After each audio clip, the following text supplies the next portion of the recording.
All right, guys. So Grand Theft Auto 6 is almost here. And I don't know about you, but I'm unbelievably excited about this. But there's one thing that's impossible to ignore: the price tag. The Ultimate Edition is going to cost 100 US dollars upon release. $100 for one game. Now, don't get me wrong. I'm going to be buying GTA 6 at least at some point. I don't know if I'll get it right from the get-go, but I will be jumping in at some point.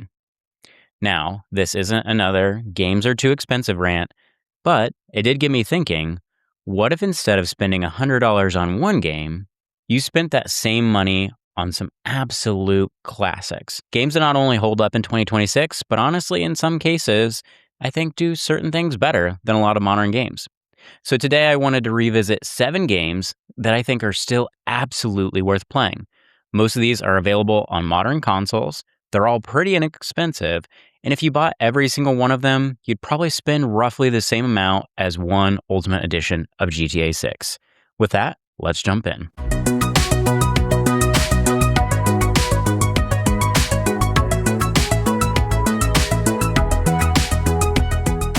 All right, so the first one that I want to talk about is actually Assassin's Creed 2. Now, you guys are probably wondering, why would I bring Assassin's Creed 2 to the top of the list here? The reason for this is because, in my eyes, this is where Assassin's Creed really took off. And I think for Assassin's Creed from 2 all the way up to Black Flag, those were peak Assassin's Creed days. You can fight me on that, but that's my belief. I believe that is the peak of this series. And just a quick plot.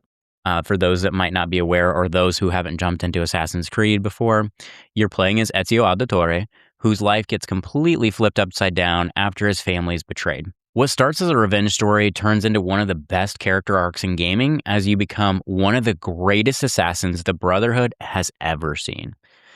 And I don't know if it's because I played this when I was younger, so maybe there's some nostalgia tied to this, but Ezio is still my favorite assassin to this day. The story is incredible from beginning to end, and I actually cared about what happened to these characters. And I can't really say that about a lot of the newer Assassin's Creed games, as I feel like there's just 100-hour RPGs all rolled up into that one game. And I'm talking more specifically about Valhalla, as well as others in that type of Assassin's Creed game. I think they really did justice to Florence and Rome. They're just beautiful in this game, especially given the time period. Graphically, they're not, the best if you go back to the Xbox 360 or PlayStation 3 days, but they still do hold up. And I think they did a great job of recreating that Renaissance Italy feeling. One of my favorite things was climbing every single viewpoint just so I could do another leap of faith. And it also expanded your map as well, so you could see other things like vendors and things. So it was kind of a collectible of sorts. And I also loved learning about the history of the Italian Renaissance and getting to interact with Leonardo da Vinci, of all people, throughout the game. And I think what modern Assassin's Creed games have lost is the focus of being an assassin. This game knew exactly what it wanted to be. It wasn't trying to be a 120-hour RPG with endless side quests. It just wanted to tell an amazing story, and I think that's why it succeeds, and that's why I'm recommending it in 2026. This, by far, is the peak Assassin's Creed for me, at least. And especially because Black Flag Resynced will be coming out later this month, I believe. This is a perfect time to jump in, see where it all kind of started. And this also could be kicking off into Assassin's Creed 1 if you want. But in my opinion, Assassin's Creed 2 is really the one that you should jump into. It fixes a lot of the issues with the first one and really jumps into a very strong protagonist in being an Ezio. So, great game, top to bottom. Highly, highly recommend it. And it's relatively cheap as well. If you look on Steam, it looks like you can get this game, at least right now, offer ends July 9th, but you can get this for $5. So very cheap, good steal. And I'm sure that Assassin's Creed 2 probably has a bunch of mods to it if you're playing on Steam. So definitely have some fun with that as well. Okay, let's move on to the next one, which is going to be Call of Duty Black Ops. And this is Black Ops 1. There was a recent announcement that there was going to be some ports coming for Call of Duty Black Ops and some up-res graphics, I believe. I'll link SkillUp's video where he talks about it in the weekly news last week. But this is available on the Xbox consoles from 360 all the way up to the Series X and S. PlayStation 3, and then PC. Now, the plot really quickly, you're playing as a CIA operative, Alex Mason, as he tries to piece together memories from the secret Cold War missions. And the campaign is filled with tons of conspiracies, brainwashing, and honestly, in my opinion, one of the coolest twists Call of Duty has ever done. And again, I won't spoil any of that because I think this game is just incredible top to bottom, especially if you liked multiplayer back in the day, and you liked zombies. This was my first foray into the Call of Duty series, so this was my Call of Duty. When I think of Call of Duty and the fondness that I have for this series, this is the game specifically that I think of. And I think everybody has one COD that they grew up with. But again, for me, this is always Black Ops. A lot of people say Modern Warfare 2 was their first series that they broke into. But I think Firing Range and Nuketown are still two of the greatest multiplayer maps ever made. Matter of fact, Treyarch keeps bringing them back into the new Black Ops games. So you can tell that, it's a tried and true map. People love it. I'm one of those people. So I always love Nuketown, especially when there's Nuketown 24/7. I'm always going to play that with buddies when I can jump in. And I can still picture getting home from school, throwing my backpack on the floor, hopping on Xbox Live or PlayStation at the time, and playing with my friends until way later than I probably should have. And it's one of those games that instantly takes me back. Matter of fact, when I was doing some research for this podcast episode, I was thinking back to Call of Duty, Black Ops specifically. I was playing this on PlayStation 3 at first, and this was around the time that Sony actually had their PlayStation servers go down for more than a month. And, well, at least it felt like a month back in the day. I'll double check just to make sure how long that was, but it felt like an eternity. And I remember wanting to play this so badly that I ended up probably a month or two after that, ending up buying a cheap Xbox 360 so that I could play with friends. And that's where my social gaming really took off, was kind of that catalyst event of the PlayStation servers being down. So I'll always hold that memory in the back of my head, and Call of Duty will always be associated to that for that reason. But again, this is a game that I think really does age well. Again, multiplayer was the main thing that I really liked in this game, but the campaign is very, very solid. So I highly recommend this one as well. And matter of fact, it is relatively cheap right now. It's $20. And you can also get more Activision deals as well this week through Steam. So I just want to call that out as well. All right, so let's move on to the next one, which is going to be Red Dead Redemption. Now, quick plot here. You are playing as John Marston, who's forced to hunt down members of his old gang in exchange for his family's freedom. And it's a story about redemption, loyalty, and the end of the Wild Wild West. And so this is actually a game that I'm playing right now. So full transparency, I don't know too much about this, but I've heard insane things about this game and how it's really one of Rockstar's best works outside of the GTA series. Also, Red Dead Redemption 2 is fantastic from what I've heard as well. So I'm hoping to finish this. I actually caught it on an Xbox sale probably a couple months ago, but very excited to jump into this one. And there also is on Steam, if you guys are interested, a special promotion that ends July 9th that's making this game 50% off, so $25 roughly. Pretty good deal. Regular list price is around $50. And also, if you're interested in playing both, you can get the bundle for 64% off, which is taking you roughly to $40. So pretty good, especially if you like Rockstar and you're excited about GTA 6. This might be a great way to experience a different type of world outside of that Grand Theft Auto world. So again, by the time this episode comes out, I might have a completely different opinion, but I'm excited to finally experience where this story began and then hopefully play Red Dead Redemption 2 after that. All right, so the next one that I want to talk about is actually Jak II. Now, I think I've talked about this in previous episodes, but you guys probably know that Jak and Daxter is one of my all-time favorite series, right behind Sly Cooper. So, of course, I'm going to recommend this one. But this is available on PlayStation 2 all the way up to PlayStation 5. It does get remastered quite a bit. As you can see on my screen, it is running roughly $7.50 at the time of this recording. So pretty decent deal. And also you can get the Jak collection as well if you are interested in playing the entire series. They're all very well done. I just highlighted Jak II because I feel like this one's the strongest one in the series. And so, quick plot line here. After being captured and experimented on for years, Jak finally escapes into the futuristic Haven City, looking for revenge. Along the way, he gets caught up in a war involving corrupt leaders, rebels, and the mysterious metalheads. So, really took what made Jak 1 and completely flipped it on its head. They basically said, what if we made Jak edgy and dropped him into a futuristic GTA-style world with some platforming elements? That is Jak II, in my eyes. You can disagree, but I absolutely think it was a match made in heaven because it completely worked. This is something that I actually still come back to every couple of years. And as a matter of fact, I played this 2 years ago, and this was the first game that I jumped into immediately when I saw that it was available on PlayStation 5 to play. So seriously, can't recommend this one enough.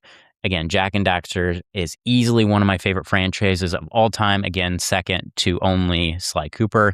So I can't speak highly enough about this game. If you haven't already, please do it yourself some justice and go play this. It's just a fantastic game, top to bottom. And it still holds up very, very well in 2026. I can promise you that. All right, so let's move on to one of my cult classics and the ones that I still look back on fondly to this day, Kingdom Hearts. This is available on PlayStation 2, PlayStation 3, PlayStation 4, Xbox One, Nintendo Switch via the cloud, and PC. So what we're looking at specifically right now is Kingdom Hearts 1.5 and 2.5 Remix. But quick plotline here, Sora sets out to find his missing friends after his homeworld is completely destroyed, and along the way he teams up with Donald and Goofy while traveling across Disney worlds to stop the Heartless and protect the light. Now, you can kind of see already that this is kind of a mixture of Disney properties, of course, but also mixed with Final Fantasy elements. And that's intentional. This was a collab between Disney and Square Enix. And quite honestly, I think it's a match made in heaven. It's just pure magic, at least to me. And we also just got another trailer for Kingdom Hearts 4. So why not go back to where it all started? And in my personal opinion, Kingdom Hearts 1 is the best one in the series, especially because it lays a very solid foundation for the entirety of the series. And I think 1 and 2 are very good. 3, I'll be honest, I didn't care for as much. It felt repetitive, but I think 1 still to this day is something that I would go back to and play. Matter of fact, when I was doing the research for this list, I was like, man, I need to fire up the old console and get back into this because I just love this game. I love the ability to jump in as Sora and interact with characters in a way that is different. And it's honestly better than watching some of the movies or going to the Disney parks, just because you get to experience these worlds in a completely different fashion that you typically do. And quite honestly, this is a surprisingly emotional story. Great gameplay, in my opinion, and honestly, one of the coolest crossover ideas ever. So highly, highly recommend.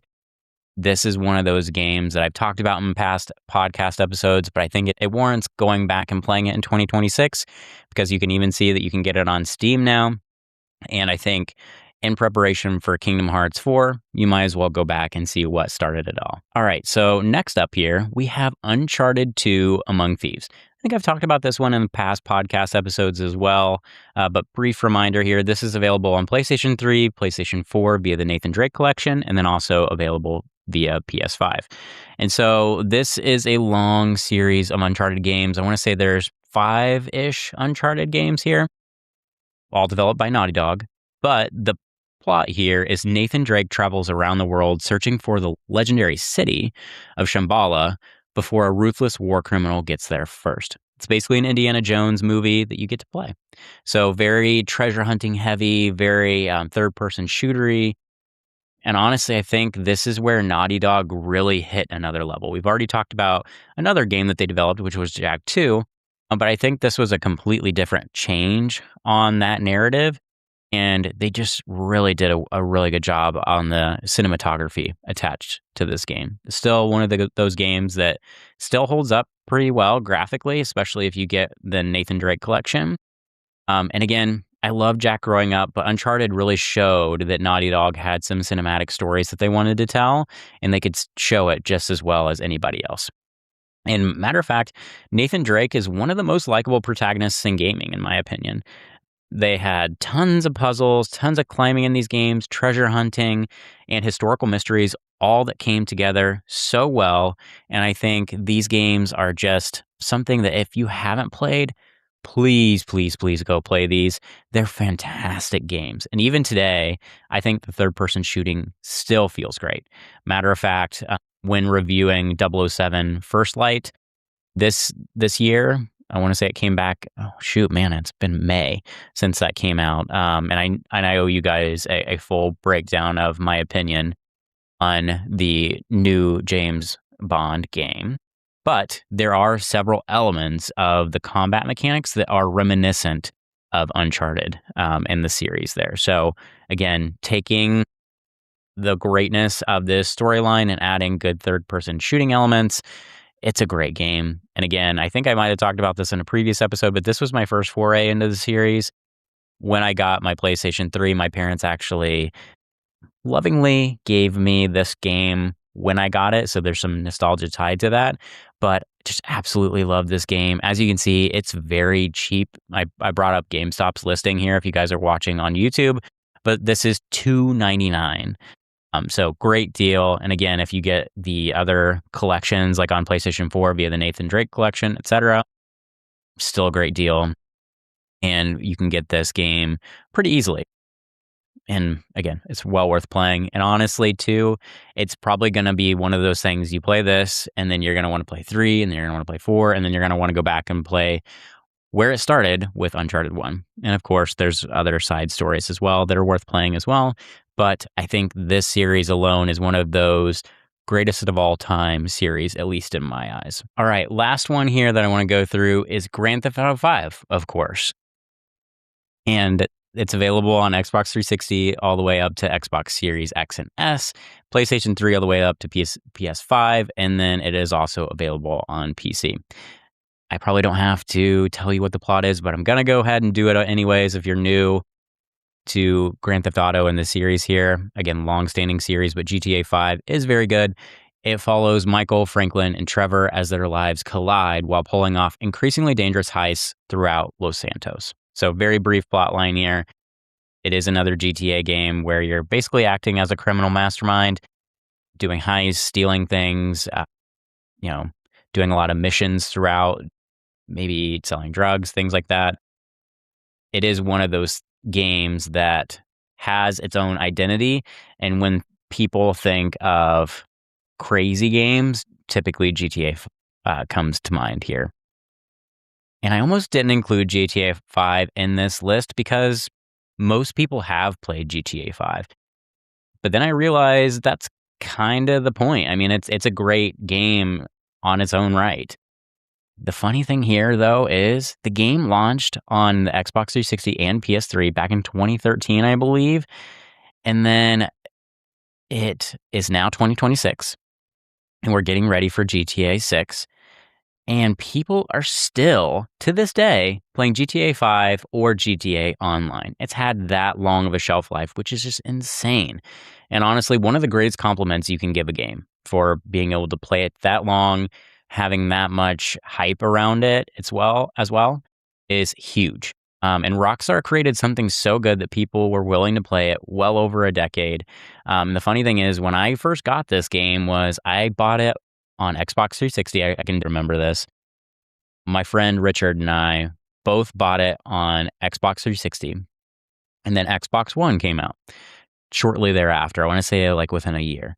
And so both him and I went and got our Xbox Ones, and luckily GTA 5 was offering the ability to upgrade. I believe it was for free from the Xbox 360 version up to the Xbox One version. And so both him and I did it. And again, that was back in my college days too, so I had a lot of time to invest in this. But just one of those games that I think still to this day, some of my college buddies still play this game. And honestly, if you've never played it, or it's been years since you've played it, perfect time to jump back in as we prepare for GTA 6. So I can't speak highly enough of this game. I think it's just fantastic top to bottom. And also, if you're a fan of online gaming as well, Grand Theft Auto Online is worth experiencing too, especially if you have a couple buddies. The chaos that can ensue there is always a good time. All right, so quick wrap up here. If you bought every single one of these games that I listed today, you'd spend somewhere between $70 and $100. And again, prices may vary depending on where you go on the marketplace. I showed you a variety of options here in our conversation today, but roughly $70 to $100, and that's going to be the same price as the Ultimate Edition of GTA 6. And look, GTA 6 is likely going to be incredible. And again, I'm not saying don't buy it, because I know I probably will. But if you're trying to stretch your gaming budget, or maybe you got that backlog that's been collecting dust for years, there's honestly never been a better time to go back and revisit some of these classics. Because sometimes the best value in gaming isn't the new release. Sometimes it's the game that you've been sitting on, or this game that's been sitting on your shelf for 15 years. Now I want to hear from you. If you had $100 to spend on older games instead of one brand new release, what games would you buy? Let me know down in the comments. And as always, thanks so much for listening to another episode of the Millennial Button Mashers podcast. We'll catch you guys in the next one. Stay safe, stay gaming.